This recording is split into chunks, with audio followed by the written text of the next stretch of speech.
I got to tell you, when the United States Supreme Court gets it wrong on an important issue, it can have enormous negative consequences. And I fear that's exactly what has happened.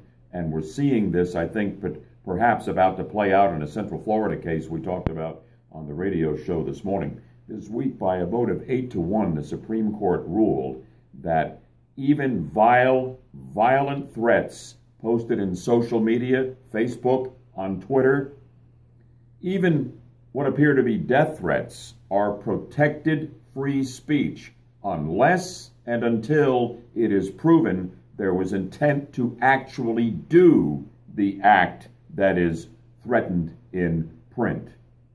Wow. I think the Supreme Court has gone beyond the bounds of the First Amendment here.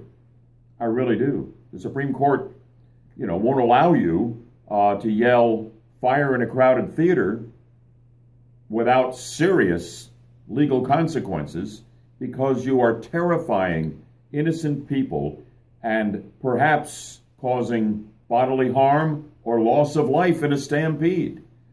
Well, if you write a death threat on social media aimed at a particular person,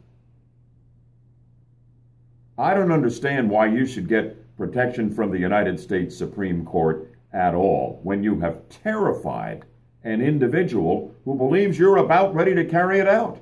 This is the situation we're seeing in Winter Park. In Winter Park High School, a 15-year-old girl has been arrested after she fired off a half a dozen tweets to a teacher who gave her a bad grade. In one of them who said, "Somebody bail me out of prison because I'm about to stab Miss So-and-so." Wow, the teacher is emotionally distraught, feels terribly threatened. Yes, the girl has been arrested. But now, with a Supreme Court ruling, will a slick lawyer come to her defense and say, wait a minute, the highest court in the land has now protected those death threats on social media under the First Amendment.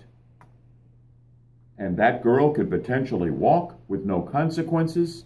I'm sorry, you'll find no greater, more enthusiastic and fervent defender of the First Amendment than the Budman on the 50,000-watt front porch.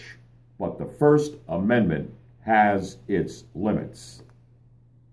And you should not be allowed to post a death threat to a specific individual and get away with it.